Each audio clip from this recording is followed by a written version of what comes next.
What's going on, guys? Ty Dinelli from Risk Engineering Music. Please hit that subscribe button if you haven't already so you don't miss out on this great content I put together for you guys. Today we've got kind of a tricky one.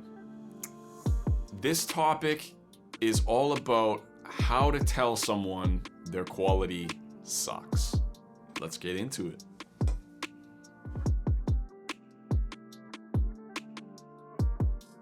So, what do I mean by telling somebody their quality sucks?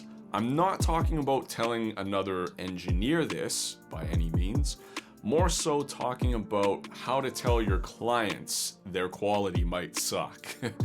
So, going into this, a lot of times I get sent songs that I haven't recorded. An artist or client has recorded on their own and then they've sent it in to me to mix and master. Now, a lot of times, I shouldn't say a lot of times, but sometimes somebody might not have the best quality vocals.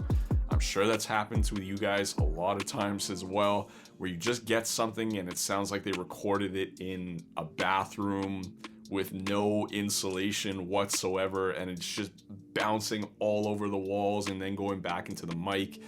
It sucks sometimes. And sometimes you need to tell your client, this sucks. And you can say it in a nicer way than that.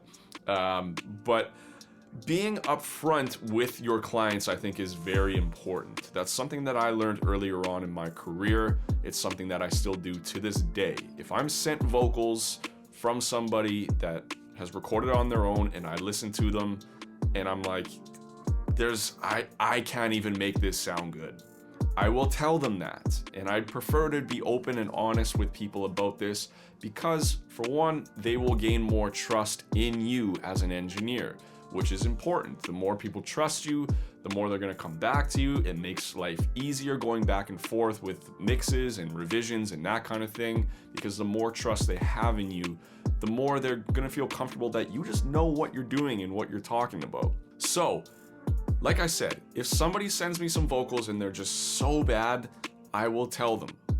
And I won't be a dick about it by any means. I'll just hit them back and say, look, these vocals you sent, I don't know if maybe the room you're in or the mic you're using is a little off, but something just doesn't sound right with these vocals.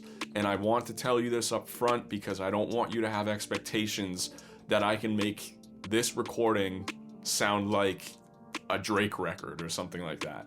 Because sometimes a lot of people have that expectation that they think you're an engineer, you're supposed to be good at what you do, the client is paying you for it, you can turn crap vocals into like the greatest sounding thing ever. And that's not the case. Sure, as engineers, we can clean things up and make things sound better than what they, originally might be. But I like to say this all the time is you can take a literal piece of shit and polish it up like a diamond. You can harden that piece.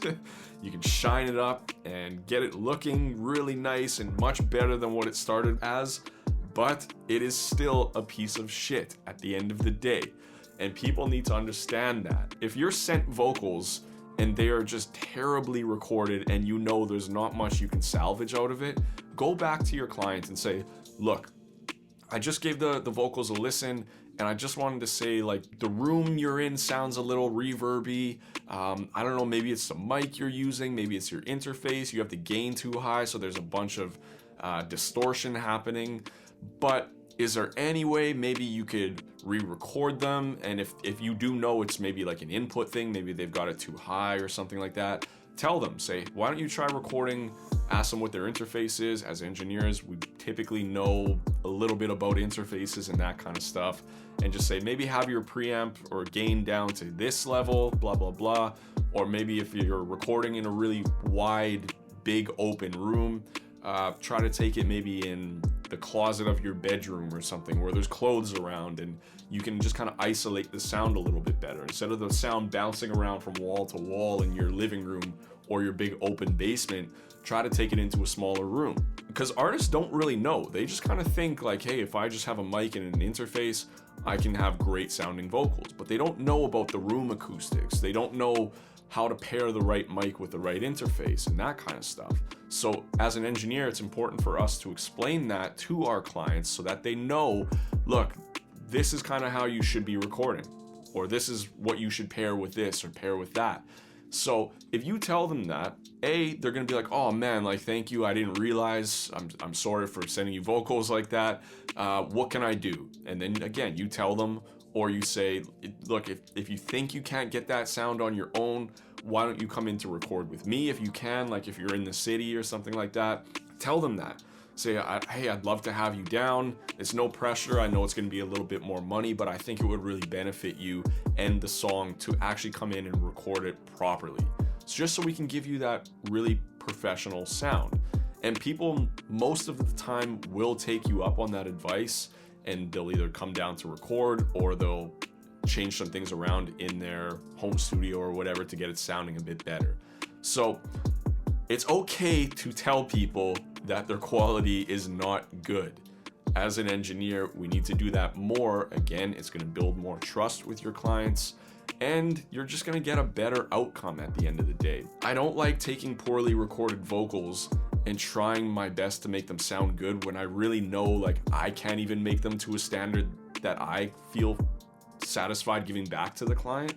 So if we can just kind of start from scratch, re-record them, get them sounding as best as we possibly can, that's the best way to do it. So it's okay to tell your clients that. I guarantee they'll figure out an option to get them sounding better. They're gonna build more trust with you over that. And at the end of the day, if the song is redone and it's done better and they put that out and attach your name to it, you're gonna get clients off of that. So it's better to just have stuff sounding as good as possible. I know we can't always make things sound like they were recorded through a Sony C800 going through a Neve and TubeTech or whatever, but we can do the best we can with what we're given. So just try to be upfront with your clients. They'll appreciate it in the long run, and everything will just be better, I guarantee. So until next time, guys, I'm Ty Dinelli. Hit that subscribe button. We'll see you next time.